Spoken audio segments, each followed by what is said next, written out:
Hey, this is Scott, and today we're taking a look at the Yongnuo YN686EX-RT speedlight and the YN-E3RT transmitter. So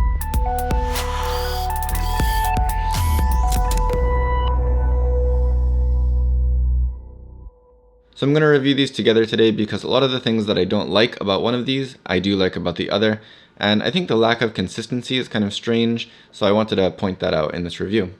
Generally speaking, the transmitter seems to be of a better quality than the flash does, and this flash was actually a little disappointing to me in some ways. So we'll start off with the transmitter, and there are only a couple of negative points I want to talk about on here. One of them is this little rubber door that covers the USB port. When I opened the box, it immediately broke off. I didn't pull on it or anything like that, it just broke off of this little connection point, and it still kind of sticks in there for now, but I am absolutely positive that I will be losing this very, very soon.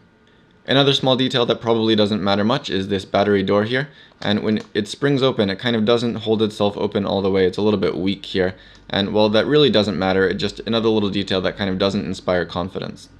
Otherwise, this does feel very nice. The plastics used feel generally very nice. The wheel has a good amount of resistance and a good amount of clickiness. The power switch is really smooth, works really nicely. The buttons all push very nicely, they're not spongy or sticky or anything like that. And there's even a rubber foot around the locking hot shoe mount here. Moving on to the YN686EX-RT speedlight, there were unfortunately a far larger amount of points that I thought were kind of negative or disappointing when it comes to this. A lot of them are in terms of build quality, but not only build quality. Starting with a rundown of these negative points, we'll move into some of the positive points after, but when I first took it out of the box, I noticed there was a kind of noise when you shake it. It sounds like something's loose inside of this head, and it's not the diffuser panel or anything like that. Even if you hold it in place, there's still that shaky noise. The head itself does not have any button to lock it in place here or to push to release when you want to move it into different bouncing positions, and while sometimes that could be okay, this feels a little bit stiff. It may not be a problem, but again, it just felt like a little bit of a lesser quality than I hoped for.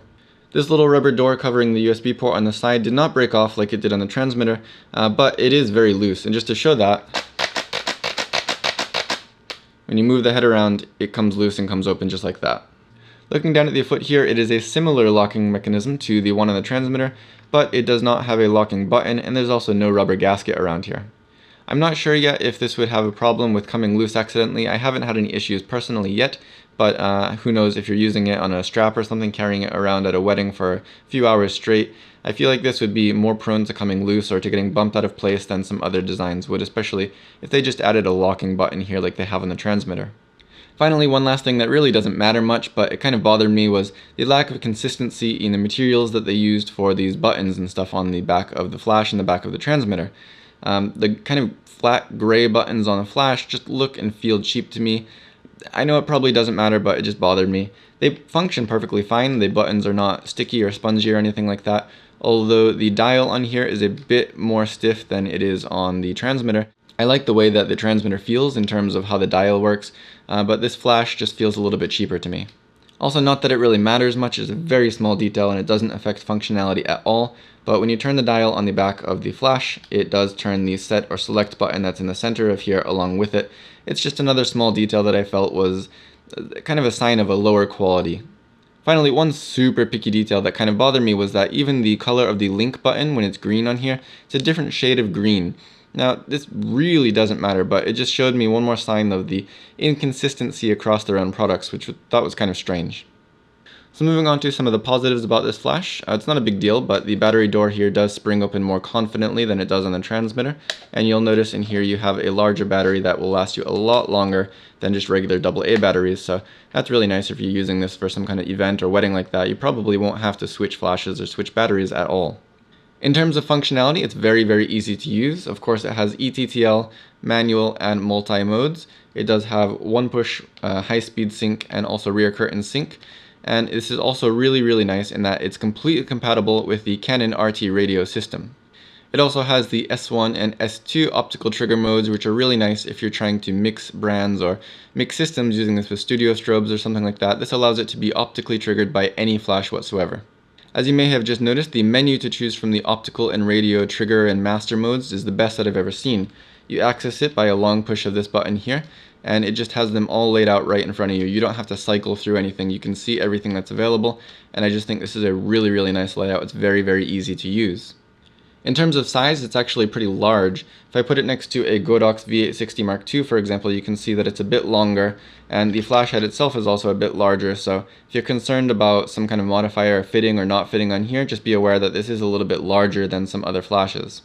In terms of functionality and the menu system and everything of the transmitter, there's no problems whatsoever that I can find. It does everything you'd hope it would do, and I will be making a separate video to run through step by step every one of the features on this, so if you want to see that, be sure to click on screen now or down below in the description.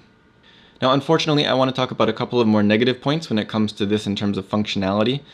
This has the same battery as the Godox V860 Mark II, for example, so I thought they'd be similar in terms of comparing recycle time and things like that. So let's look at that. I'll be triggering these, each with their respective triggers, and they're both on 1/4 power now, so let's just see how they perform side by side.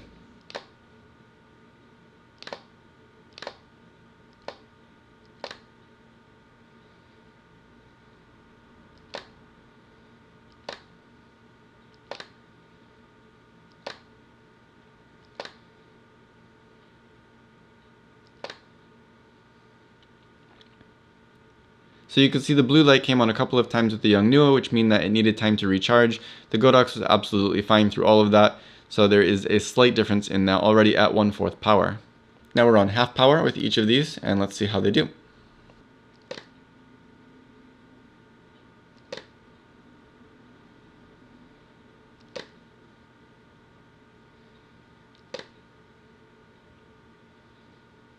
So there's much more of a difference now at 1/2 power, where the Yongnuo needed much longer to recycle than the Godox did.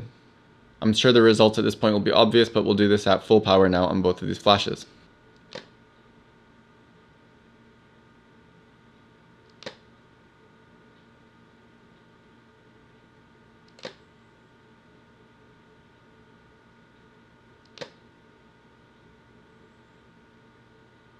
Yesterday when I was testing this out, I did run into an overheat issue very, very quickly, only about 5 or 10 flashes at about half power, and the overheat warning, which is the blinking light and also a little symbol on screen here, continued for hours and hours after I even turned the flash off. I thought that was really disappointing, and I think that I wouldn't want to rely on it in like a wedding or event situation if that was going to be happening again, so I want to test that once more here.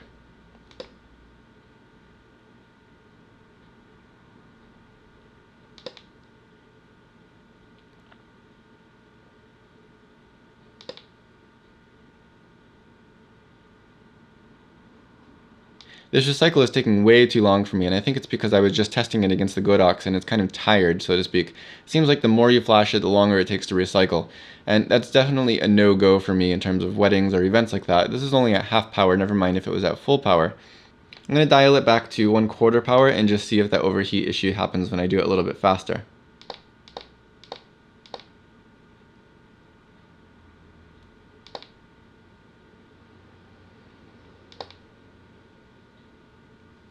So I'm not getting that overheat warning this time, but you will notice that the recycle time is getting longer and longer, even at 1/4 power. So I think that the performance is just really disappointing in terms of speed and how well this would be able to be used at something like a wedding or an event. Just for comparison purposes, this is the Godox at 1/4 power.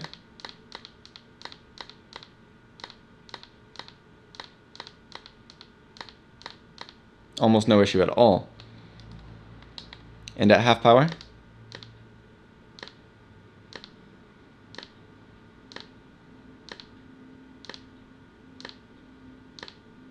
not only is the recycle time much faster, but it also doesn't get longer the more I do it, and I also have no overheat warning at all.